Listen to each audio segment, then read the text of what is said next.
Hello, beautiful people. Holding It Down is back again. I am on Reed. This is Devin. And we're back to talk about a little bit of NFL, finally. We're back. Smell it. You can smell it. It's in the air. If you listen closely, you can hear football season is back. Preseason just kicking off. And Holding It Down is going to give you some predictions for this coming year for each division breakdown, AFC, NFC, all the subsequent divisions, and we're going to kick this off with the AFC East. We'd like to start right up there, right in the Northeast there. Yeah. AFC East, the Patriots, the Jets, the Bills, and the Dolphins. We're going to start discussion with the Patriots. Made a nice run last year. Did a nice job last year, As always. But, amidst all the turmoil, if you will, at receiver, or lack thereof. Tom Brady did an excellent job last year. He's season starts, he's gonna be 37 this year, but who would think it's been this long and it's like, wow, Tom Brady's 37 already, but he's not really slowing down. I don't think he's really missed a beat. I mean, it's been about 12, 13 years of just continuance. He's been consistent, him and Manning, those guys are just, the consistency just keeps rolling along. Outside of Brady, who's the mainstay at quarterback, there's no dispute there. I'm going to talk about the Patriots offensive line a little bit, which is probably in the division, probably the better offensive line in the division. Think so? In the division, yeah, I would say they've got, what's the guy, Mankins? He's a Pro Bowler. Yeah. They've got two decent tackles on the outside there. Last year they did give up 40 sacks last year, which was a high for them because before that, the previous 8 seasons, I think it is, they'd only, Brady'd only been sacked more than 27 times, once in the previous 8 years before that. Yeah. But they give up a lot of sacks. But I think it's, this is a unit that they run the ball well. And I don't know. Obviously, that has a lot to do with the scheme, but it has a lot to do with the offensive line as well. Last 2 seasons, the running backs on the team have compiled over the last 2 seasons the most yards and touchdowns in the NFL. So I think that's something to speak for, for your offensive line. Obviously the scheme, but for your offensive line as well. That they run the ball so well, without a quote-unquote feature back. It's several guys carrying the load. It's Stephen Ridley, it's Shane Vereen. But that's how it's always been, though. That's how it's always been. The past few years. Just random guys in there, plug them in. And right. It's been plug and play for them at running back for the most part. Brady's numbers last year were, the first half of the year was bad for the most part. It was very not up to Brady. Un-Brady-like. It was very un-Brady-like the first half of the year, but Gronkowski missed a lot of time. Shane Vereen missed the first half of the season. Yeah. There's someone was incarcerated. Yeah, we won't even talk about him. We haven't even mentioned that dude on this program. Forget about him altogether. But Brady almost 60.5% completion rate, which still I guess low for Brady. Yeah. But that's nothing to sneeze at. If you're up over and around 60%, that's good. Yeah. Threw for 4,300 yards, 25 touchdowns, only 11 interceptions. So once again, not gaudy touchdown numbers, but the touchdown to interception ratio was good. His QB rating 87.3. I mean, he was very much Brady the second half of the season, and he will continue to do so this year. Hopefully with a quote unquote, with the quotations here, with a healthy Rob Gronkowski, which who knows whenever he's going to be healthy, throughout I would expect Rob Gronkowski to miss 4 games. At the very least, let's just call it 4 games, right? No? Well, who do you have losing more games? Rob or Amendola? That's a good question. Speaking of Amendola, it took the Patriots half the season to realize that Julian Edelman was actually better than Danny Amendola. Because guess what?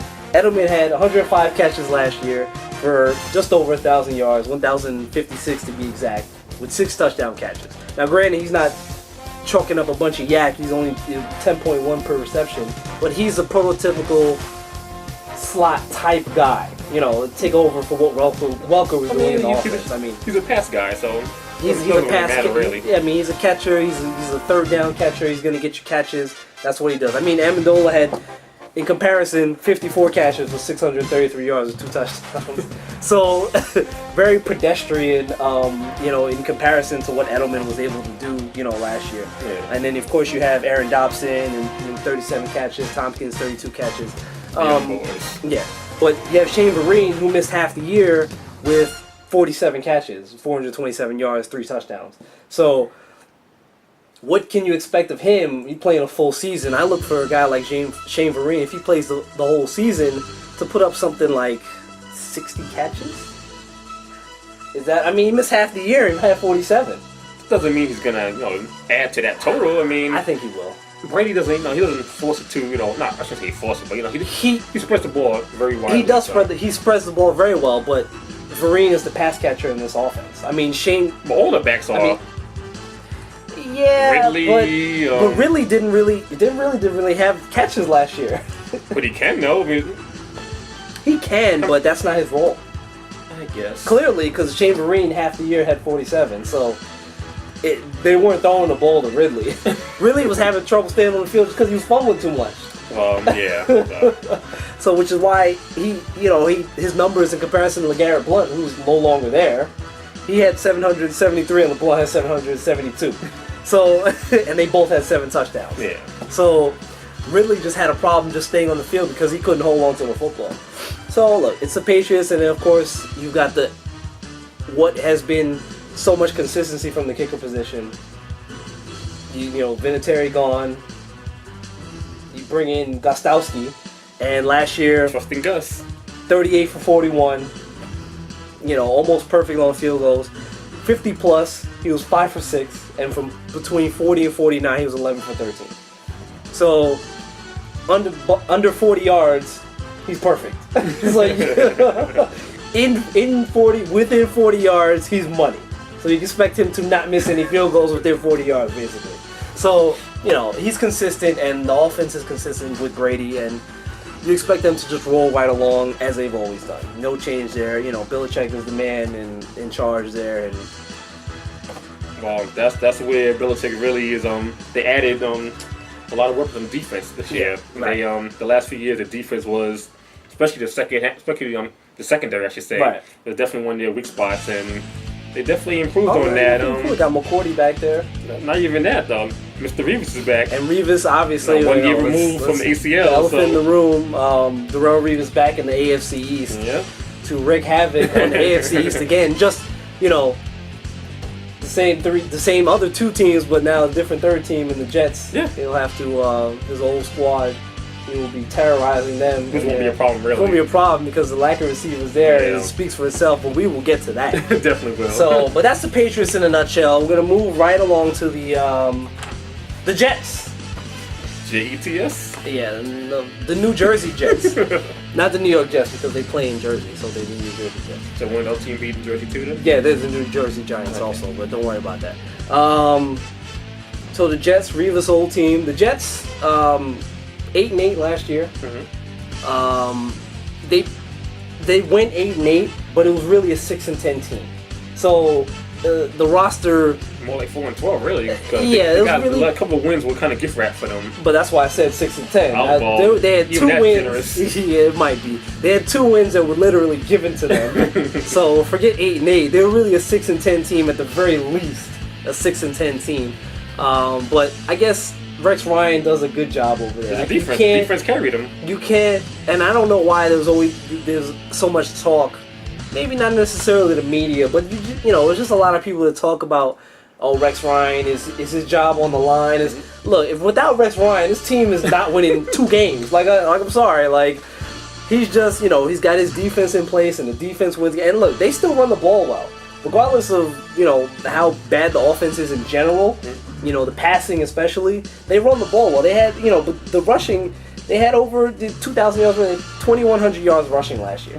Now, and that's right there with some of the upper half of the league does. That's why in the previous segment you said that the Pats might have the better offensive line. Right. You believe that? Here's the thing with the Jets. You have Mangold and you have D'Brickashaw Ferguson. who are both. And you have Cologne as well. Yeah. But both of those guys, and they let one of the guys from last year go, Howard or whatever. He's gone. He went to Oakland. They didn't want to. Austin Howard. Yeah, they didn't want to sign him back for the money, so he left. He's gone over to Oakland. The Brickashaw and Mangles, they're starting to show. They're two Pro Bowlers. They are two former Pro Bowlers. They're starting to show their wear a little bit, and more the Brickashaw. It pains me to say this, but more the Brickashaw than Mangles. It's like they're starting to.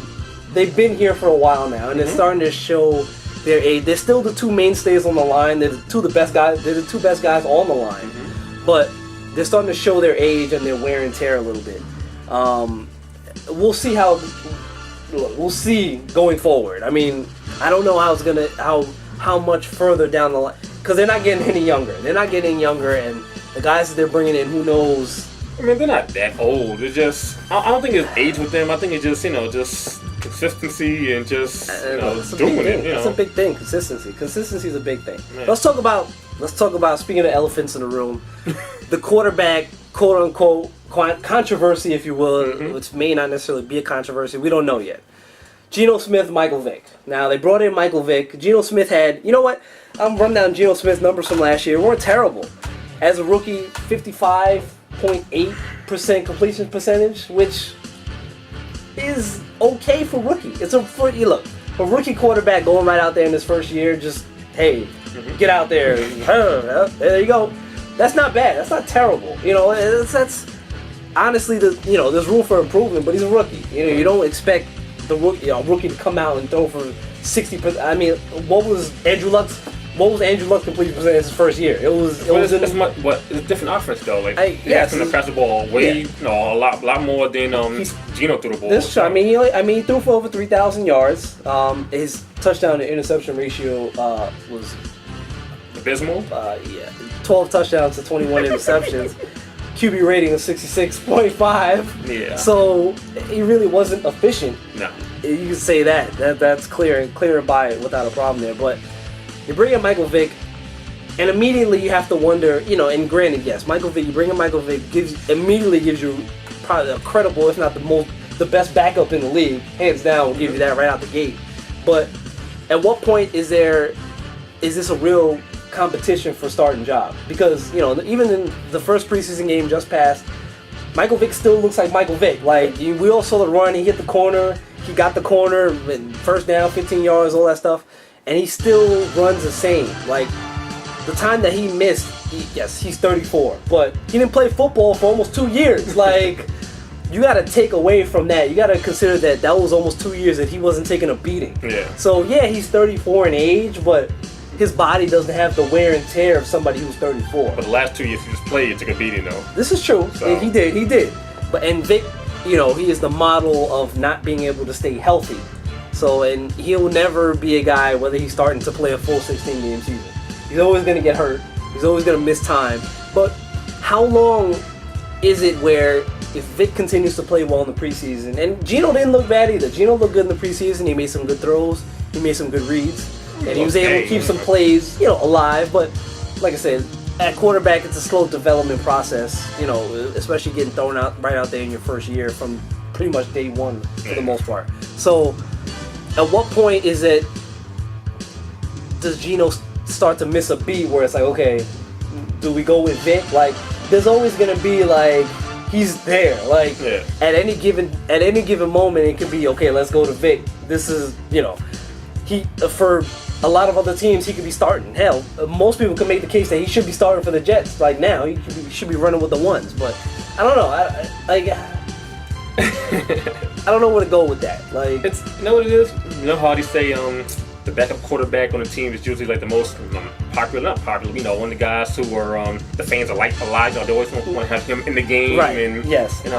And Vic is probably one of the most not polarizing, but one of those players that well, maybe he is. You could, Other than Johnny Football, I guess. Football, he's one of the most another backup who's going to be starting soon. Yeah. But either you love him or you hate him, because what happened with dogs and everything. But he's excitement. He's just he is. He's on the field and balls in his hand, He's definitely one of those guys. It could be a sack of 5 yards, or it could be a 55-yard run. You know. Michael Vick is one of those guys that's still in the NFL that's must-see TV. If Michael Vick is playing, like, you want to watch. Definitely. Like, you want to watch. If he's starting, you know Vick's going to be in the game. Oh, let me switch to the Jets game, or before the Eagles. Let me switch to the Eagles game. Like, oh, Vick's in there. Let me see what's going to happen. Like, you just want to see what he's going to do. And when you look at their receiving core from last year, the numbers were, look, Jeremy Curley was a leading receiver. Yeah. He had 43 catches for 523 yards. So that's a lot right there. I mean, yes, Geno Smith didn't have a great first season, but who's he throwing to?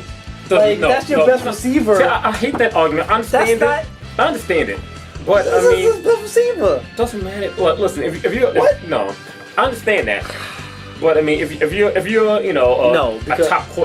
a decent quarterback, whatever, you should be able to elevate who you have around with you. No. Great quarterbacks can elevate guys like this. Great. They come big all-stars, Pro Bowls, whatever. A good quarterback Eric Decker. We'll get to that in a minute. But a decent quarterback should be able to at least make a okay receiver look better than he is. I get, but that's true. But also comes down to Geno he's not a good quarterback. He's a okay quarterback. But he could be good. He was okay in his first year. Okay, and that's okay for him. Well, he was okay. But I mean, yes, his efficiency was terrible. So he wasn't okay then. He had more picks than touchdowns. Yeah, he did. And he turned the ball over. But I want to. The defense was great. Yeah, the defense was great. But okay, how many of those interceptions were his fault though? See, that's the thing that I want to know. Because his receiving was terrible. How many of those drops led to those interceptions? Like, we don't have those numbers at hand. I am sure that some of those interceptions, that goes back to the whole Eli discussion before, whatever. Picks he thrown, whatever. I mean, a lot of them either they were forced or tipped by receivers, and you know or what? DBs, whatever. Stepping off topic for a second, since you mentioned Eli, we do it all the time too. And it's not that, I hate Eli, or I think Eli's a terrible quarterback. He's a good quarterback. I won't say he's not a decent quarterback that can get the job done. Mm-hmm. My problem is not necessarily Eli. My problem is that people that have said that Eli was better than Peyton. That irritates me to no end. Well, it's usually Giants fans. And it was when they won the Super Bowls. He got 2 rings now. Eli's better than Peyton. Look, he can have 7 rings. He will never be better than his brother. That's the whole, the world we live in now, where everything's about rings and championships, and they trump everything else now. So not that, okay? Because Eli can't even lace Peyton Manning's sneakers. Okay, I'm sorry. He just can't do it. He can't do it. Okay, not even the same. Not league. Peyton, but he's not a bad quarterback. He's not bad. He's better than what he plays. Yeah. He has moments where his problem is consistency. It is, and also he's no. It's funny. Don't tell me he hasn't had good receivers. No. He's had great receivers. Funny. We talk about Jay Cutler and quarterbacks like that who trust their arm way more than they should. Yeah. I think he trusts his eyes and his arm a lot more than he should. I think he trusts his last name more than he should. Trusts his receivers too a lot. Yeah. He throws a lot, back shoulder plays or a lot of plays where he thinks receivers should be there. And right. I don't know. Nonetheless. But nonetheless, Geno is nowhere near there. I don't know. I think he could be there. I don't know. I think he could get there. He needs better receiving. Like I mentioned Eric Decker before. Now, once again, Peyton Manning made Eric Decker look like an all-world. Okay? Now, is Eric Decker good? Yeah, I would say he's okay. He's a good receiver. Yeah. He's not what Peyton Manning made him. Mm-hmm. But I think he's a serviceable guy. I think he's big. He's got good hands. Mm-hmm. He's a red zone threat. Mm-hmm. All that stuff. I think that's a good guy. Now I don't know if he's not necessarily number 1 caliber. Look, on Denver he's number 3 receiver. on the Jets he's number 1 receiver. What is a number 1 receiver? That's a number 1. You want me to tell you what number 1 receiver? I got to start some names and then we'll see. Don't do names because Johnson, AJ Green, Demaryius Thomas, Antonio Brown. These are number 1 receivers. Like we get that. A number 1 receiver is a go-to receiver. See, here's the problem with number 1 receiver. Historically speaking, a number 1 receiver is a guy who is on the outside. A guy that's on the outside that is your guy. He's your number one guy. He's a guy that plays out there on the island. A number one receiver up until recently isn't necessarily somebody that could come out of the slot because your slot guy was your slot guy. He's a specialty guy.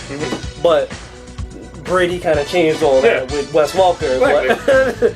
But when Randy Moss was there, he was the number one guy. Those 2-3 years, whatever. Yes. Okay. So, but which shows you that number one guy trumps the slot guy, no matter how good the slot guy is. Okay, when you have an all-time great with no receiver, I mean. And right now, you have those type of guys. Like you have a Calvin Johnson, you have a AJ Green, you have these guys. You have even like a Des Bryant. Okay. You have these guys that are like the best, the elite guys of this era that will probably put up gaudy numbers and eventually maybe get into the Hall of Fame one day. Who knows? We'll see. But you know, you have those guys that are in this era. Those are number one guys. To me, those are, I guess I'm old school that a number one guy is a guy on the outside, like just like you playing video games, playing Madden. You have your guy on the outside and like throw it up there. He'll get it. He'll jump over somebody or he runs perfect routes. Like a guy like that ran good, right? Like a Chris Carter type of guy. Those guys that got good hands, or or Jerry Rice, who was never the biggest, never the fastest, all that other cliche stuff. Yeah. But he ran good routes and he had good hands, and But I think this number one receiver thing is kind of how we use cliche things. Just a little term you use for. I mean, you don't really need a number one receiver if you have. I guess. You know what? That's what I'm saying. I guess that's what. For me, I guess that's what. The Chiefs never had one when they had Tony Gonzalez. You don't need a guy on the outside. No, this is true. He was their best. He was their go-to guy. He was their best receiver. But I guess for me, that's really what it is. For me, your number one. The Chargers. Yeah, with Antonio Gates.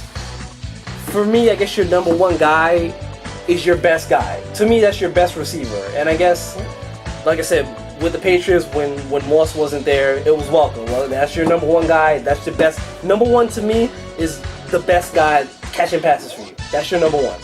So I guess technically right now, Decker is the number one guy for the Jets. So, which is not saying much, I guess, because he's now got to play on an island with Revis. He's now got to be out there with these kind of guys. Yeah. Pretty much getting shut down. What they playing twice a year? Right. Twice a year he's gonna be getting shut down by Revis. So I mean, you could pretty much book that. But it is what it is. We'll see how it is for the Jets. We got Revis, we got Brent Grimes. Yep. Who else is on there? Who's on? Eric Decker's gonna have a tough time. I don't know who's on Buffalo. Yeah. Leonis. Yeah. Whatever. I don't know, but Decker's gonna have a tough time. The Jets had a good kicking game also. Kicked the ball while playing last year. Nick Folk was there. 33 for 36.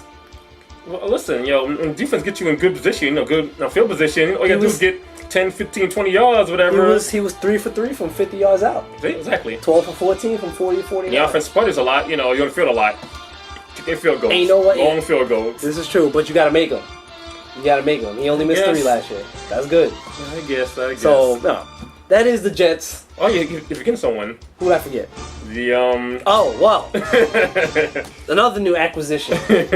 Mr. We're still doing the CJ? No, don't. Okay, we're not out last year? 1,200 yards, 1,100? No, I'm sorry. 1,077. Yeah, no. Chris Johnson. CJ 1K. CJ 1K. Yeah. The new acquisition for the Jets, who should help. Now, immediately that brings up the credibility of their running game. Well, I mean, altogether, it's the same thing with Vic. Just name recognition. You know who they are. So it is name recognition. No, Madden, it sounds good having his names on it. I think this is an opportunity for him to get back to being good again. I mean, because he only was 3.9 yards a carry last year. Yeah. Anything under 4 in this NFL is not good. So and Chris Ivory's there, who's a good in between the tackles, a good short yardage back. Mm-hmm. So I would, even though Chris Johnson had a nice inside the 5 work in the first preseason game, had a 1-yard touchdown run, but Chris Ivory wasn't playing. So Chris Ivory will alleviate some short yardage situations. Bilal Powell is still there. He's gonna get a lot of third down work, a lot of pass catching for Bilal Powell, I'm sure. Chris Johnson is your home run hitter. That's what he does. That's what he does. He's going to be outside the tackles. That's going to be his job. You know, he's going to get first and second down work, Yeah. and inside the 20s. You know, between the 20s, I should say. Yeah. Because anything inside the 20, inside the 10, 15-yard line, I would expect Chris Ivory to be in the game, carrying the ball. And also, just Marty Morderwing is the coordinator, so he loves little screen plays and getting out there, wide, getting outside to his running back. So this is true.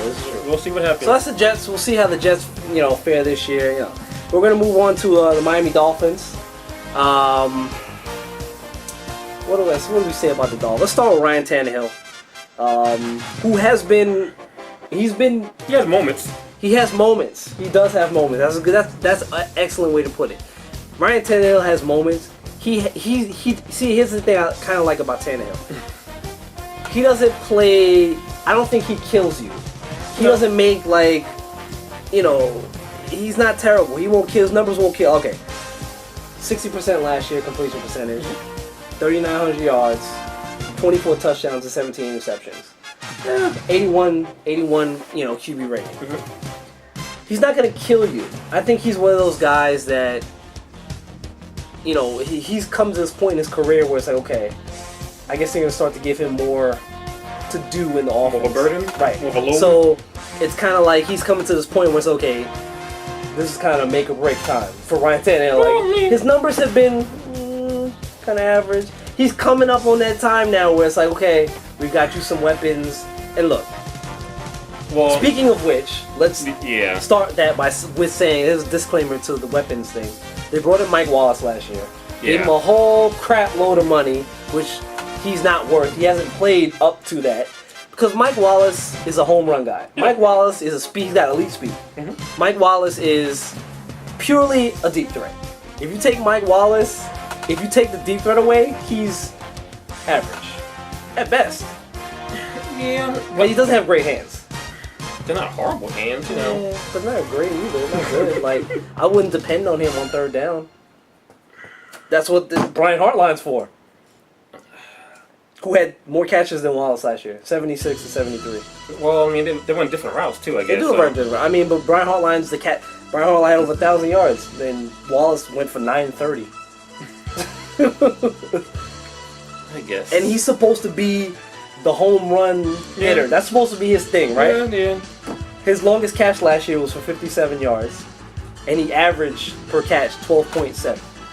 Okay. Brian Hartline's average last year was 13.4. But one guy's getting in the top corner, and other guys getting And Brian Hartline had a long last year of 50 yards. So if you're the home run guy, shouldn't his average when he was with Pittsburgh was 18 or something crazy like that. Yeah, but that was a different quarterback, different offense. Yeah, this is true. I'll give you that. The other guys outside of you. And then don't forget Charles Clay. He's quality. 69 catches last year, 6 touchdowns. Yeah, I guess. And what's name back this year? And he had the longest catch last year for them for 67 yards. Is what's name back this year too? Who's that? Broke his leg last year. What's his name? Tight end from the Jets. Winslow? No, Winslow, Lord. You said the Jets. Oh, Cumberland. No, is he even there anymore? Maybe not there no more.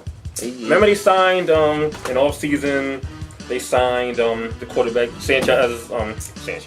Sanchez's tight end. What's the guy's name? Whatever.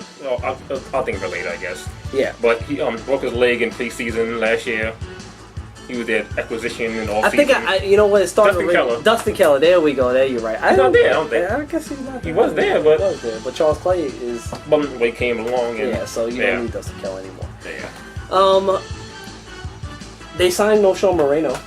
And that was I don't know. He's a product of Peyton Manning. Now, granted, he's an upgrade in pass catching and pass protection over Lamar Miller. But what does he offer running wise that Lamar doesn't? He doesn't. Lamar's problem is that he couldn't hold on to football.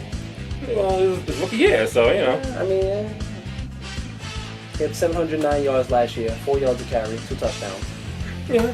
I mean, Lamar Miller is, he'll probably this is the year where he should take another big step forward. Yeah. Possibly. This is where he should take another big step forward. And then of course, they should be better. Like the offensive line should be better. Mm-hmm. The whole Richie Incognito, Jonathan Martin thing is done. That's finished. They're both gone. Yeah. Well, they brought in the guy from Kansas City, Albert. Yeah. To replace Martin. He's better than Martin. Brandon Albert. So he's better than Martin. Mm-hmm. So immediately you can upgrade there. And then they got Mike Pouncey at center. Who's injured though?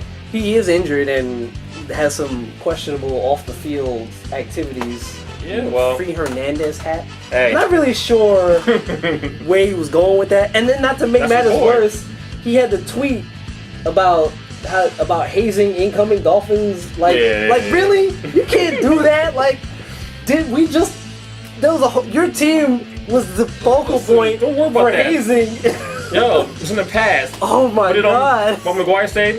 Don't talk about the past. It was in the past. Leave it there. That is just. I'm not here to talk about that. You can't do that. That is such a bad idea. Hey, but let's move forward. He's good. He's above average for center, so they've got a mainstay there. But look, like I said, Ryan Tannehill. And you know what? In the Testament, Ryan. Another thing I left out about Ryan Tannehill, he was the best last year inside the 10 at quarterback. Was he really? He was 18 for 27, and he threw 12 touchdowns inside the 10. He was 67%. That was best in the league. Oh, really? Yeah, inside the 10. Fun fact about Ryan Tannehill that most people, I'm sure, didn't know. Best quarterback last year inside the 10-yard line. Throwing to who? I'm not sure. But, because it wasn't Mike Wallace, not inside the 10. Oh, no. Probably Charles Clay, Brian Hartline combination, but best quarterback inside the 10 last year. So, for what it's worth, they let go of Dan Carpenter. Yeah. They let him walk to Buffalo, oddly enough, because they had a rookie kicker, Caleb Sturgis, who didn't necessarily kick very well last year. I mean, I guess rookies are hit or miss for kickers. You either kick really well or kick really bad. Yeah. Sturgis didn't kick really well last year. 26 for 34. 48 for 10, 40, 49, 3 for 7 outside of 50. And Dan Carpenter went on to have a career year with Buffalo, but it happens. And then of course the Miami defense.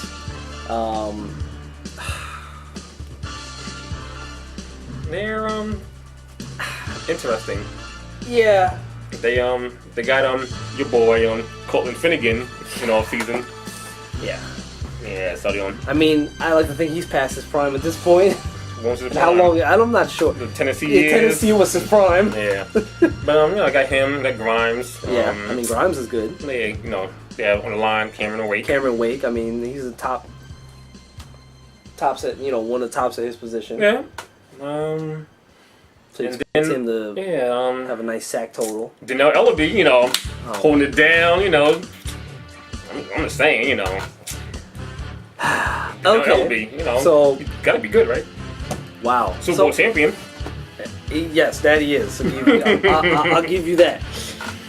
And their offensive coordinator by the way, Bill Lazor, whatever, worked with the Eagles last year, who was the highest rushing in the league last year, or second most, something like that. I think they led the league in rushing last year under his watch. So that's something else to kind of watch out for, because with Lamar Miller, no Sean Moreno, you might have a good mixture of, if Moreno stays healthy, but you might have a good mixture of being able to mix up, this. Isn't there the coach more of a, I don't know, I mean, coaches, he's coach for the Packers or whatever. Yeah, but the offensive coordinator is the offensive coordinator. But the head coach has more of a explosive, just getting the ball out there, We'll see what happens. So, philosophy, I guess, I don't know. Yeah. Whatever. The Dolphins, that leads us to the last team in the AFC East, the Buffalo Bills. Now, between us, circling the wagon. So nobody circles the wagons like the Buffalo Bills. And I think between us, we know 3 Bills fans, if I'm not mistaken. Something like that, I think it's 3 Bills fans we know. My cousin being one of them. So I think we know 3 Bills fans. Yeah, that's right. Yeah. The only real New York team. Yeah. For what it's worth. Quarterback, EJ Manuel. Another guy, was he rookie last year? Yes, he was. He was the first quarterback pick last year's draft. Yes, he was. EJ Manuel. Randomly. Yeah. He did miss time last year. He was hurt. How many games did he miss last year? I think it was quite a bit. It was a few. It was enough for Dan Lewis to throw for over 1,000 yards. So I'm sure he missed quite a few games, at least 4 or 5. I'm sure. Yeah. He was almost 58%. 58. Now that's good for a rookie. 58, 59%. That's good for a rookie. Yeah. I mean, like 60. Yeah, that's good for a rookie. Okay. 1,900 yards, but 11 touchdowns, 9 interceptions. That's not bad. That's, it's like I said, he was, let's just say that he was head and shoulders better than Geno Smith. Which wasn't saying much, really. It's not saying much, but 77 QB rating last year. EJ Manuel, I think, has a lot of room to grow. He had a decent first year as a rookie. Obviously, he missed some time. He could have put up some better numbers. Mm-hmm. But I think they have, but all in all, the Bills don't throw the ball much. No, if they want to win, no, they won't. They don't throw the ball much. Well, no. In years prior, no. Going forward, they might be leaning towards that. Here's the thing. Like I say, EJ Manuel has a lot of room to grow. Mm-hmm. I think he's a good young quarterback. Obviously, probably the best of the rookies last year. Geno was Geno, and hell, who else was damn rookies last year? But EJ Manuel had a good year last year, and I think he can expand upon that and take it a step further. In a full season, staying healthy, you could expect him. I would expect him to throw completion percentage over 60% now, or just around 60%. You expect him to have a better year this year than Geno? Yes. By a lot? I don't know by a lot, because his supporting cast is better. Okay. Are they a lot better? The supporting cast? Yeah. Okay. All right. Let's go through, I guess, their weapons. Okay. I mean, because even his supporting cast is better in the backfield. Well, yes, clearly. Yes. Because you got Fred Jackson and you got C.J. Spiller. I mean, this is the number 2 rushing attack in the league from last year. Okay. So this is what they do. They run the ball. Okay. C.J. Spiller 933 yards. Fred Jackson 890 yards. 4.3 per carry, 4.6 per carry. Fred Jackson's gonna get the goal line work. He had 9 touchdowns last year. I mean, C.J. Spiller's 2 touchdowns altogether. Yeah. Fred Jackson got 18 carries inside the 5-yard line. You know how many C.J. Spiller had? How many? 0. Okay. So, and Fred Jackson's 33. He's defying the laws of physics for a running back. He's pulling Fred Taylor. But I mean, it's not like he came into the league as a rookie. He was tearing it up. I mean, he was a build-up. He came in like year 28, whatever. He came in and built up, and he catches the ball well. And he's the guy who gets them catches out of the backfield. Yeah. He had 47 catches last year. So C.J. Spiller is 33. And not that C.J. Spiller's not bad at catching the ball, but Fred Jackson's better. Okay. So, and then they bring in Anthony Dixon for I guess some more short Bryce yardage. Brown And Bryce, obviously Eagles. the big guy, the bigger acquisition, Bryce Brown from the Eagles too. Eventually, when one of them gets hurt, because it's gonna happen. It's gonna happen. Oh, that's like clockwork. You might as well you could put a clock on that. Yep. At some point in time this season, either C.J. Spiller or Fred Jackson will miss games this year. I can guarantee you that. This train's never late. No, that always never late, ever. But Bryce Brown's gonna slide right in, and mind you, he's had problems staying healthy too. Yeah. So he doesn't add very well to the mixture, but he's a backup too. Yeah, exactly. So. But he brings that dynamic. He's got explosiveness. He brings that to the table. Obviously, their pillar of explosiveness really starts and ends with C.J. Spiller, who is a threat to score a touchdown whenever he touches the ball. But he has to stay on the field, though. He has to stay on the field. Yes, and he hasn't done that. But the man, he can score from anywhere. Yes. Like he can take the ball from the 5 and score, like the other 5. Yeah. Like that's what he does. He's just like what's his name? McFadden from the Raiders. Yeah, except McFadden, who can't stay healthy at all. Well, he's worse than staying healthy. Like goodness gracious, like. But we'll get to him. Yeah. So you running down the weapons. They got the weapons coming in. They have probably one of the youngest group of receivers, the youngest, fastest. but they're... And Robert Woods is good. He's a good deep threat last year. 40 catches, 587 yards. Yeah. He's putting up almost 15 yards. He's actually, well, he's one of the young vets, I guess, whatever. They have guys, they brought Mike Williams in there. Yeah, and they let Stevie Johnson go. Yeah, the Niners. Yeah. We'll figure.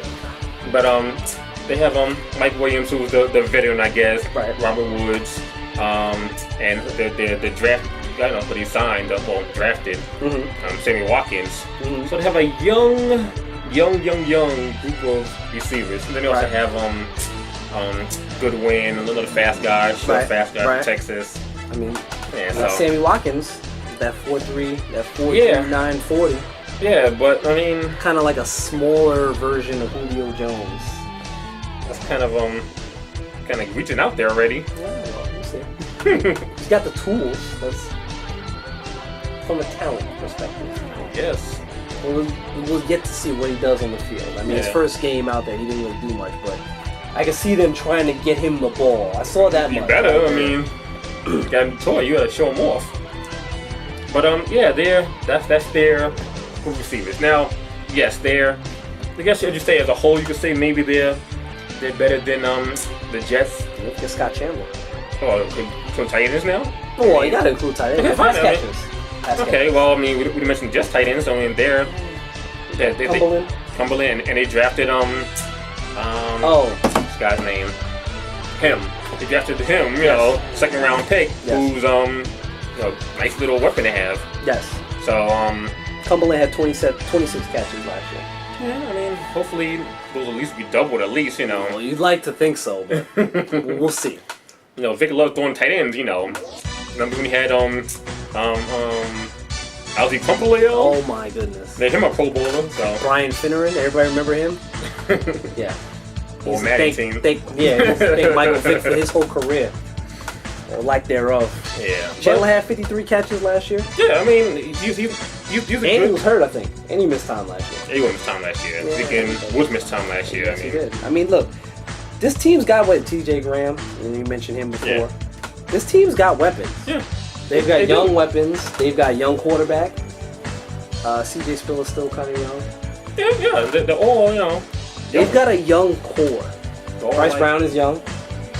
They've got a young core. I mean, they need to get the offensive line together. I mean, granted, yes, they were second in the league in rushing last year, but they were third worst in giving up sacks.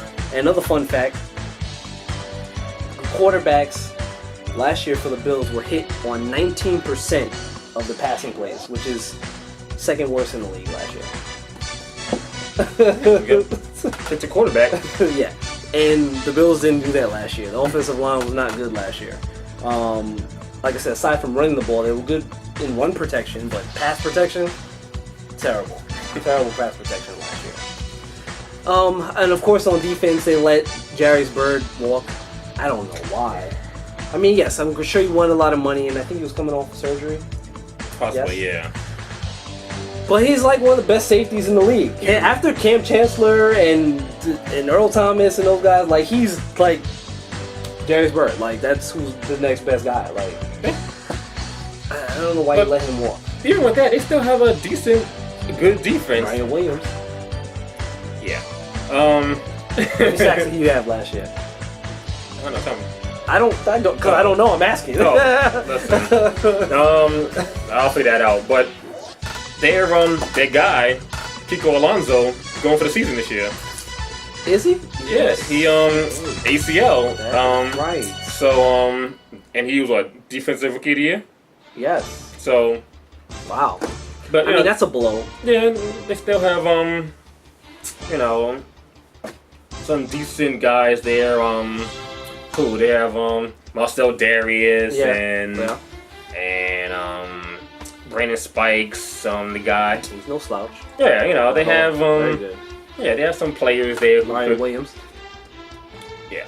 Super Mario. Right. Yeah. He had a nice run last year. He was racking up sacks like nobody's business last year. In like 2 games though. Like look, a 3-game sack here, 2-game sack here. I mean, yeah. But he had the other like I think 5, 8, 10, 16 games, whatever. Like I said, I'm sure the Bills fans will correct me if I'm wrong, but I'm pretty sure he was top 3 or top 5 last year for sacks. You think so? I'm pretty sure. He was up did there. In the 20s? Was he in the 20s? Nah, he had 13 last year. 13? That's not bad. That's top 5. That's gotta be. It can't be top 5. It could be. Because 3 alone were in the 20s. Like 21, 20, 19 and a half. He couldn't have been. Maybe. I feel like he was. Maybe on his team, maybe. Yeah, well, he was the best on the team as far as sacks go. There's no question there. He couldn't have been. Nonetheless, the Bills they still have a good defense. They have a decent defense. They run the ball well. And what's the name? The new D coordinator is close to the Lions. What's his name? He got fired last year as head coach. Right. Him. Yes, him. That guy. Forget his name.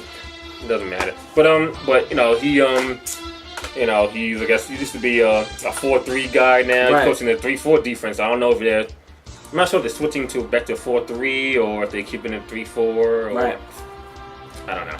Well, but that's the Bills in a nutshell. Like I said, they run the ball well. EJ Manuel should be better. They've got a nice young core of receivers, which stands to be potentially an exciting young core of receivers. They've got speed. They've got threats on the outside. Like I said, Chandler catches the ball well over the middle. They've got a good defense. They've got Mario Williams down there. You know, the guy that can get sacks for them. Decent line play. I'll be damned. Mario Williams, what was that? Fourth in the league in sacks last year. Yes. Oh, Top 5. So 2 guys only at 19. Yeah, you got Robert Mathis and Robert Quinn there. But yeah, so that's the Bills in a nutshell. So with that said, we've rounded out the 4 teams in the AFC East. I'm just gonna go ahead and we're gonna pick a division winner here for this league, for this division, and I'm gonna go ahead. I'm not sure if this is going out on a limb to say that the Patriots are the division winner again this year. I don't think. Look, Tom Brady's got to get hurt for the Patriots not to win this division. I'm sorry to the New Jersey Jets fans, and I'm sorry to the Bills fans, and whoever's a Dolphins fan. But this is the Patriots division. As long as Tom Brady is the quarterback and Bill Belichick is the coach, the Patriots are winning this division. There's no question about that. The other teams will be better. Expect the Jets. Honestly, I would call the Jets 8-8 again. They're more of an 8-8 team this year. Last year, like I said, they were more 6-10 team or 4-12, if you will. This year, they're an 8-8 team. I would think if they went 8-8 again this year, they could. I would believe, for me, if I was a Jets fan, I would call that a success. Because last year, you can't call that an 8-8 team. Yeah, they went 8-8, but that wasn't an 8-8 team. It wasn't an 8-8 roster. Yeah. The Bills, I think, will be better. And the Dolphins could stand to be better if they can increase their consistency. If Mike Wallace is better, that's a big deal. That would help a lot. Look, they should have made the playoffs last year. All they had to do was win one of their last 2 games. One of them was against the Jets, and the other one was against the Bills. They lost both of them.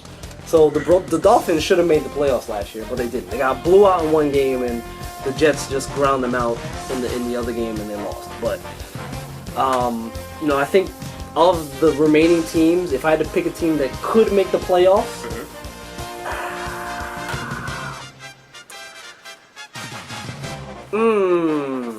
the funny thing, the AFC East, they play play the games in the division this year. Yeah. And they play the NFC North. Right. And the AFC West. Okay. So let me just go by their schedule now.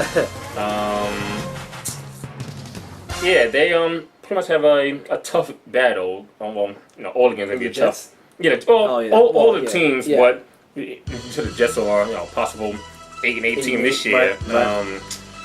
8 wins is gonna be a little difficult to come by. Okay, let's call it down. Run it down. Who's opponents? Well, first game to play Oakland. I can call that a win. Okay. I think they could at the very they could ground that out. I'm sure. Yeah, that's home. Oakland. That's home. Okay, I can call that a win. Next week, travel to Green Bay. That's a loss. They host Chicago. That's a loss. They host Detroit. Now Detroit is, how Detroit is. They're funny, but they are funny. They're up and down. But it's a new Detroit team this year now. New coach, and hopefully to be a little more. And the Jets don't have, and Cromartie's gone. The Jets secondary, which we didn't touch on, is not good. Kamari's gone, and D. Milner is their best cornerback, and he's struggled thus far. Well, last year, hopefully, and even this so far in the preseason, he struggled.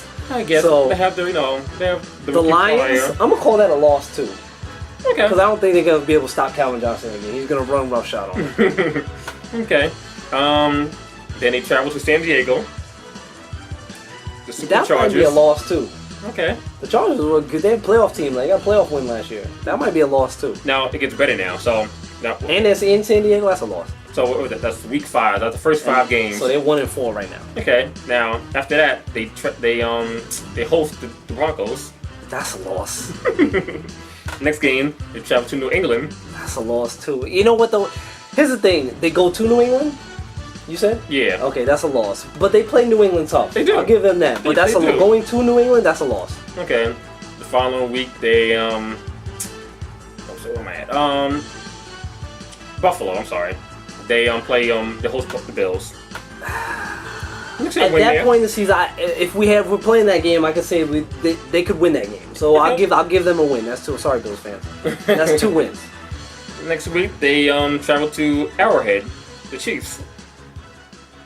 Going to Kansas City? What's all these away games? I mean, look, it's gonna be 8 each way, so that's a loss. I don't know. Arrowhead's toughest arenas to play in. Now they could win that game, but I gotta chalk that up as a loss. I'm sorry. The Kansas City got too much offense. And the defense has no style either. Yeah, that's true. So Jamal Charles will run roughshod on. But the Jets got good run defense though. They got good defense. Okay. I'm sketchy on that. I'll give you that, Jets fans. Kansas City could be a win, could be a loss. I'm on the fence. I'll come back to that one. So we have one more game. That's it? No, one game before the bye week. I was gonna say. Pittsburgh at home. They host. They host Pittsburgh? Yeah. Now, Pittsburgh had a bad year last year. They there's on Pittsburgh like. Man. Hopefully this year with their. And the Jets play good defense. You said they host Pittsburgh? Yeah. So it's Pittsburgh though. I'll give you a win on that. By that point in the season, they may have gotten it together and got some things going. I'll give them a win at home against Pittsburgh. Okay, so that's first 10 weeks. That's 3-10. 3-10. Well, I was on the fence about the Kansas City. 3-10. I was on the fence about the Kansas City thing. Sorry, 3-7. I was on the fence about Kansas City, so I'll give it. It's in Arrowhead. I gotta give you a loss there. So 3-7. Okay, so they got to bye, and then they finish after that. The next 6 games be Buffalo, Miami. I'll give you. Are they home against Buffalo? That's at Buffalo. At Buffalo. I don't in know. November, it'll be cold. And the Bills might be. And they run the ball. I'm on the fence. You might have to take a loss on that. Go ahead, next one. Buffalo, Miami. Next. I'll give you a win. I'll give you a win against Miami. At Minnesota. I'll give you that one too, because by then Teddy will be starting. This season might be over. At Tennessee. I'll give you a win next, because the Titans. Okay, the Pats. They're home against the Patriots. Yes. I'll give you a win there. And then at Miami. I'll give you that one too. 8 games. So 8-8. Wow. So they go on to win the last. What is that? 5 games to give them? 4 games to give them? Yeah, because what do you got? Miami, New England, Tennessee, Minnesota. They might go on a rip after the bye week. They better, because after this first 9 of 10 games. Yeah, it's gonna be rough. Green Bay, Chicago, Detroit, San Diego. Jets fans, hang in there. The beginning of the season before the bye week is gonna be rough. Let me tell you that right now. But you might still pull out 8 games. Maybe 9. Maybe. That's a stretch. And even the 8's a big maybe. Yeah. Because you might just win 7. That's a hard maybe. That's a hard maybe. You might be coming out with 7 wins, but you may catch a W somewhere here. Like the Lions, I don't know what they might be doing, but you're still hovering around 7-8. And that's also banking on Buffalo, not being as good, or Miami not being as good. This is true. I mean, like I said, Miami was supposed to play playoffs last year. Yeah. So you're still hovering around 8 games. It could be 9 or it could be 6. And Oakland, they could be, But it's so early in the season, like they might not have it together yet, though. And who knows? The first might not either. The first play, Darren McFadden probably get hurt. That's what he does every year. Like the first 3 plays, like, oh, McFadden's walking to the sideline again. So it's hammies, yo. Listen, you gotta, he got terrible hammies. So stretch them out a little bit. Jets could win 6 games. They could win 9 games. They could win 8 games. They could win 5 games. They're hovering around that 7. For me, they're hovering around 7-8. So Jets fans, take that what you will. 7-8 games, whatever the case may be.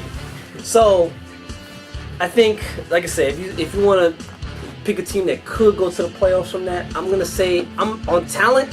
Outside the pack. I'm on talent. I'm gonna give you the Bills. I'm gonna say the Bills could be the team that makes it to the playoffs outside of the division after the division winning. I mean, talent-wise, they've got the pieces in place. If EJ Manuel plays a full season and he increases his production this year, with the weapons that he has and the weapons that he has behind him, they've got room for success. I think that they could make the playoffs this year as a wild card. Of the remaining 3 teams, I'll have to go with the best quarterback. And the best quarterback is Tannehill. Yeah, this is true. Well, but you're saying EJ Manuel can't be as good as the numbers Tannehill put up? Now, granted, like I said, I gave you those numbers. Was he already? No, he wasn't. No, he wasn't already. I mean, but he was rookie last year, and he put up good numbers for him. They were okay. But and his completion percentage was almost the same as Tannehill. But he played 8 games, though? Touche. And he also has, 2, I don't say beast no more, but he had 2 very good running backs to, make his job a little easier. I'll give you that. Tannehill has had less to work with, but we'll see. You like the Dolphins. I like the Bills. But I mean, at the end of the day, it could be either or. They're gonna need a lot of work. Whatever team, after the pass will need a lot of work, a lot of help. If they hypothetically, if there's even a team from that division that makes the wild card, because it probably, but we're just saying hypothetically, if we had to pick one, that's the one that we think, respectively, would make the playoffs outside of the division winner. So that wraps up the AFC East. Patriots division champion. I don't think there's any dispute there. I don't think their division to lose. Yeah. Even the Jets fans, Dolphins fans, and Bills fans can't argue the Patriots are going to win the division. If they do, they're just silly. You're just being dumb. Just look, the Patriots are going to win the division. Say that your teams will be better, but you're not going to win the division. That's not going to happen. Just hope for the best. Just hope for the best. So that's it for the AFC East. Stay tuned as we continue along with our division previews, our division analysis, the breakdowns for this coming year. Holding It Down continues. I'm Henri. This is Devin, and we will catch you next time.